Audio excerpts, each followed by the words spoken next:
사도신경으로 신앙 고백 아침으로 새벽 기도회를 시작하도록 하겠습니다.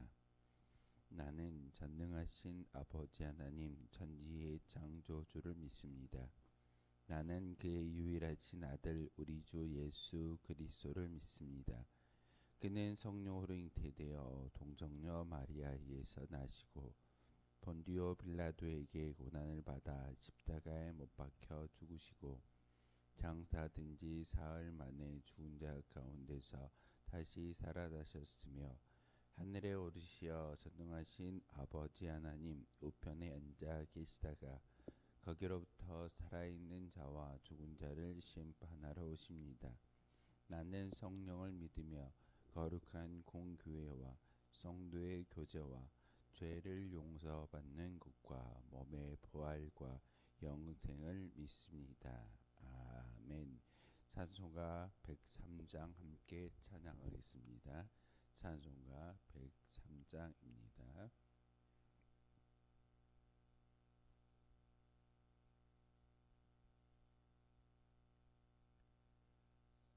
찬송가 103장입니다.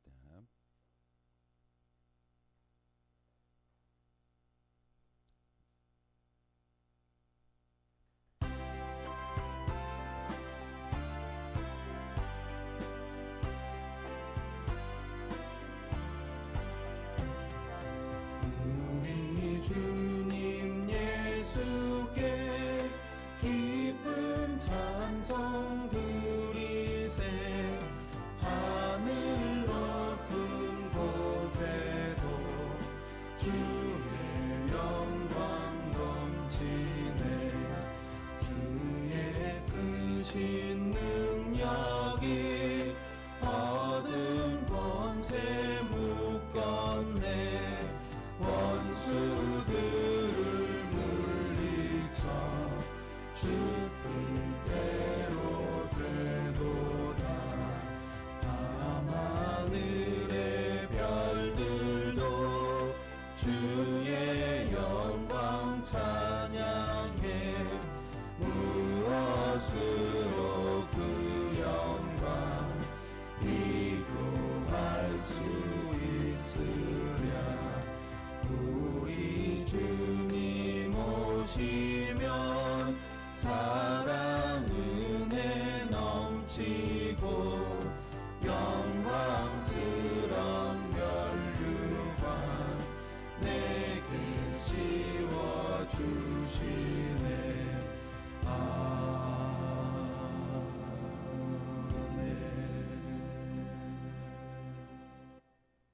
함께 보실 하나님 말씀은 레위기 17장의 말씀 보겠습니다. 레위기 17장 1절에서 마지막 16절까지의 말씀 보겠습니다. 레위기 17장 1절에서 16절까지의 말씀 한 절씩 교독으로 말씀 받들어 읽겠습니다. 여호와께서 모세에게 말씀하여 이르시되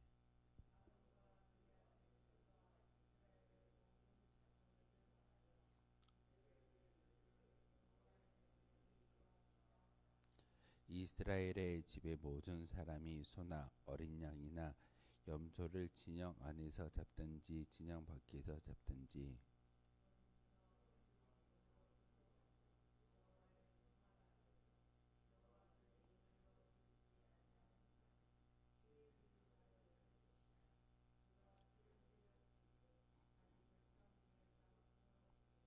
그런즉 이스라엘 자손이 들에서 잡던 그들의 재물을 회막문 여호와께로 끌고 가서 제사장에게 주어 화목제로 여호와께 드려야 할 것이요.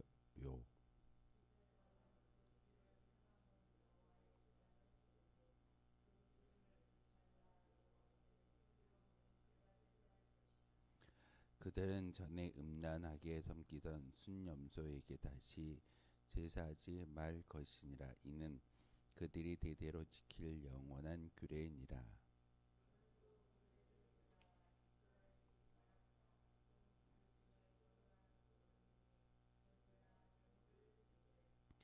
회막문으로 가져다가 여호와께 드리지 아니하면 그는 백성 중에서 끊어지리라.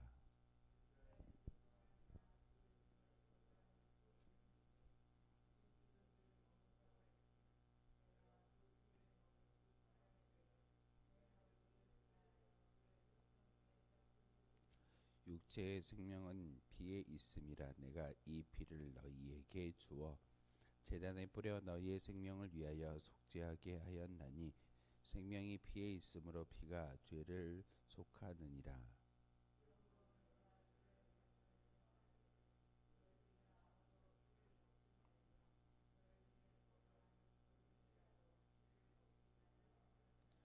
모든 이스라엘 자손이나 그들 중에 거류하는 거류민이 먹을 만한 짐승이나 새를 사냥하여 잡거든 그것의 피를 흘리고 흙으로 덮을지니라.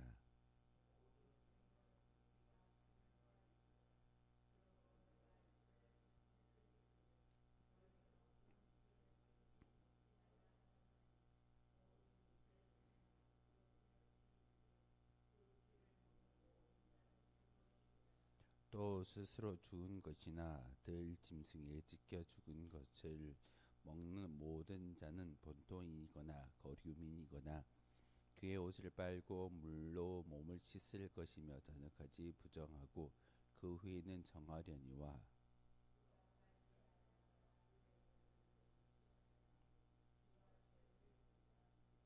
아멘. 레위 17장을 비롯하여 레위기 후반부에는 이스라엘 백성들이 지켜야 할 규례를 하나하나 나열하고 모세를 통해서 하나님께서 말씀하심으로 그것이 이스라엘 백성들에게 전달되어집니다. 하나님의 말씀 전달 방법은 우리가 레위기를 통해서 잘 알고 있는 것처럼 먼저 모세에게 음성이 들려지고 또한 음성이 그 규례와 율법이 모세를 통해서 아론과 그의 아들들에게 전달되어지며 그리고 나서 이스라엘 백성들에게 전달되는 것이 어떤 하나님의 율례와 말씀이 전달되는 방식입니다. 하나님은 지금까지 모세의 삶을 통해서 보호하시고 인도하시는 그런 분이시며 모세를 통해서 아론과 그의 아들들 그리고 이스라엘 백성의 리더로 세우셨음을 우리는 잘 알고 있습니다.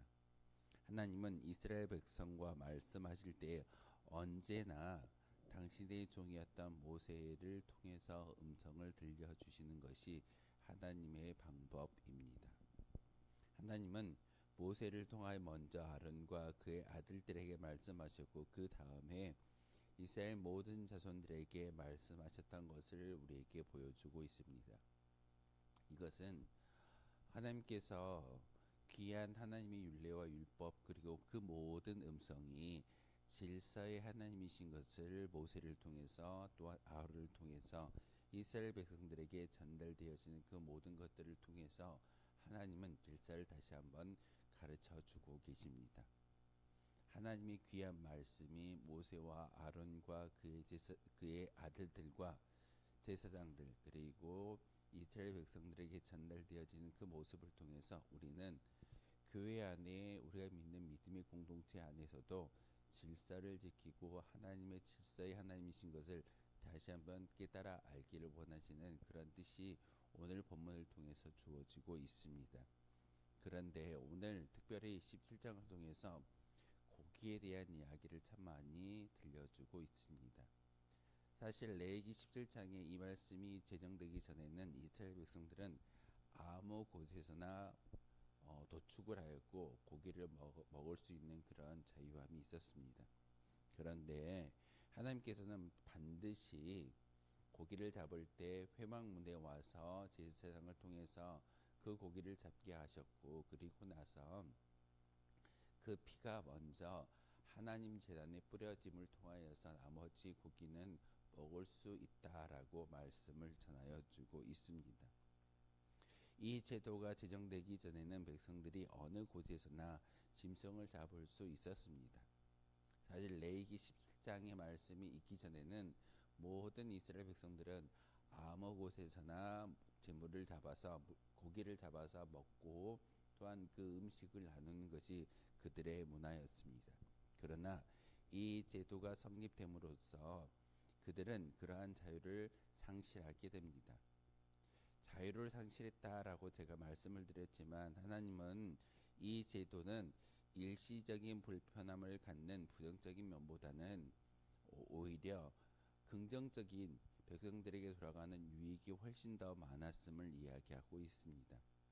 이유는 당시에 고대 근동의 많은 곳에서 고기를 잡고 피를 흘리는 그 모습을 통해서 불결한, 어떻게 보면 위생적이지 않는 모습을 가지고 고기를 먹다 보니 그들의 수명이 단명하였습니다.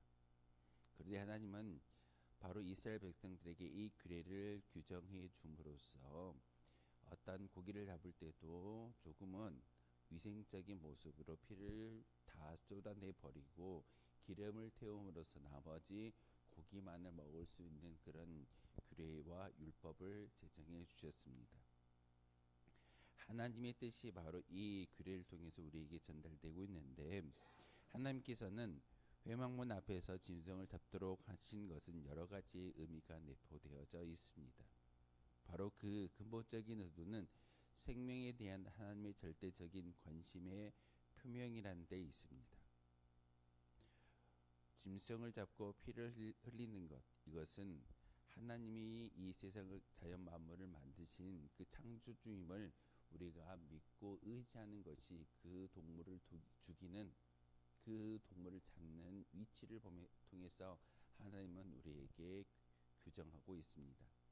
회막문 앞에서 재물을, 짐승을 잡으라라고 말씀하시는 것은 그 모든 창조의 역사가 하나님의 주권 아래 있음을 인정하는 그런 기본적인 모습이기도 합니다. 아무 데서나 어떤 짐승을 잡는 그 모습은 하나님을 잊어버리고 하나님을 떠난 그런 삶의 모습이어야 하겠지만, 하나님은 모세를 통해서 만물의 생명은 하나님께서 주신 것으로 비록 짐승의 생명이라 할지라도 그것이 다를 바 없다라는 것을 회막문 앞에서 짐승을 잡는 그 행위를 통해서 우리에게 가르쳐 주고 있습니다. 우리는 작은 동물이다 할지라도 그 생명은 바로 우리가 함부로 대하는 것이 아니라 하나님께서 이 자연 만물 가운데 허락하신 생명인 것을 우리가 잘 알고 따라야 합니다. 불교의 스님들이 그 나무 신발 신고 다니는데 신발에 홈이 있는 거 혹시 아십니까? 지금은 그렇게 뭐 편하게 운동화를 신고 그런 모습의 그런 그 엄격한 율법적인 삶을 살진 않지만, 스님들이 그 신발에 그 홈이 파여 있는 그런 신발을 신는 것은 작은 곤충마저도 함부로 죽이지 않고자 하는 그런 뜻을 가지고 있습니다. 그렇게 다른 종교에서도 생명의 귀중함을 잘 알고 있는데, 우리 또한 기독교도 모든 생물은 하나님께서 만드셨기에 그 생명이 죽어지는 것도, 그 짐승의 생명도 하나님 앞에서 하나님께 나온다라는 사실을 우리가 인정하는 것이 바로 이 규례의 진정한 의미이기도 합니다. 그러기에 아무리 그 짐승을 죽이는 일이다 할지라도 하나님께 대한 어떤 그런 생각을 가지고 다시 한번 짐승, 생명, 그리고 우리의 인생마저도 하나님께로부터 왔다라는 사실을 우리가 기억하는 것이 도축하는 과정을 통해서도 기억되라라고 우리에게 가르쳐주고 있습니다. 그리고 그 피를 먹는 자, 바로 생명을 먹는 그런 모습이 있기 때문에 피는 생명을 상징하는 그런 의미입니다. 그러기에 피를 함부로 먹거나 마시는 그 모습을 통해서는 하나님께 도전하는 그런 모습이 있기 때문에 바로 피를 먹지 말라라고 말하고 있습니다. 오늘 7절의 말씀에 보면은 그들이 전에 음란하게 섬기던 순염소에 대해서 이야기하고 있습니다. 음란하다라고 말하고 있는 것은 어떤 육신의 어떤 매춘의 모습을 이야기하고 있지만, 이 음란의 모습은 하나님께서 말씀하시는 그 모세를 통해서 이야기되고 있는 음란함은 영적인 음란함을 이야기합니다. 하나님 외에 다른 신을 섬기는 그 모든 것들을 바로 음란으로 규정하고 있고, 영적인 음란을 통해서 결국은 하나님을 떠나는 그런 안타까운 결과가 많은 사람들에게 주어지기 때문에, 애굽 땅에서도 가나안 땅에서도 이스라엘 백성들이 하나님을 섬겨야 할 믿음의 백성임에도 불구하고 애굽의 신들을 섬기고 가나안 땅의 신들을 섬기는 그런 영적인 음란을 범하게 됩니다. 그런데 여기에 나오는 순염소에 대해서 이야기하고 있는데, 우리가 모세를 통해서 제사를 드리는 제물의 순염소가 아니라 바로 악마를 이야기하고 마귀를 이야기하는 그런 단어입니다. 7절에 나와 있는 순염소에 대해 다시 제사하지 말 것이니라 라고 말하고 있는데, 영적인 음란을 통해서 마귀 앞에 제사를 드리는 것은 온당치 않기 때문에 너희들이 애굽 땅에서 보고 배웠던 그 모든 것들을 끊어내고 가나안 땅에 들어간다 할지라도 이 모든 것들을 끊어내야 한다라고 모세를 통해서, 아론과 그의 아들들을 통해서 말씀을 전하여 주고 있습니다. 제사를 받는 분은 유일한 하나님 한 분밖에 없습니다. 짐승을 죽이고 그 짐승의 고기를 먹는 것 또한 하나님 앞에서 행해져야 하는 것은, 모든 생명은 하나님께로부터 나왔기 때문에 이스라엘 백성들은 그렇게 일상적인 생활에서 먹는 고기마저도 하나님과 연관시켜 나아감으로써 하나님의 백성인 것을 깨달아 알라라고 우리에게 말씀을 전하고 있습니다. 우리가 이렇게 새벽을 깨워 주님의 성전에서 기도함을 통하여 믿음의 증거를 드리면 모든 것이 끝나버렸다, 모든 것이 우리의 믿음의 고백을 하나님께 온전히 드렸다라고 이야기하지만, 사실은 이 한 시간의 예배가 중요한 것보다는 우리의 일상적인 삶을 통하여서 하나님을 증거할 수 있는 믿음의 고백이 있어져야 합니다.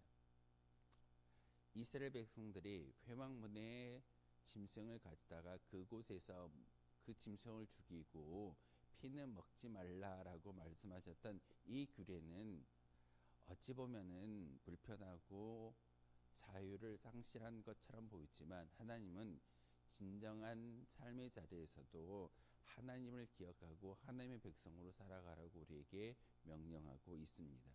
그러면서 먹지 말아야 할 것을 분명하게 이스라엘 백성들에게 전하여 주고 있습니다.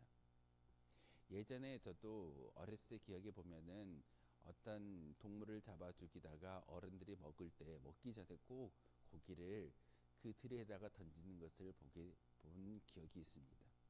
이유가 무엇일까요?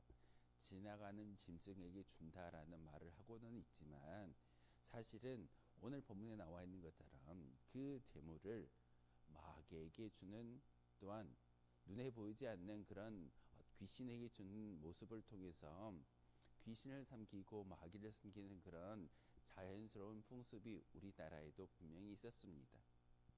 이것은 동물을 죽이고 그 모든 생명이 바로 그 먹는 것에 끝나는 것이 아니라 모든 것이 종교적인 의미가 담겨져 있음을 우리에게 가르쳐주는 그런 조상들의 문화이기도 합니다.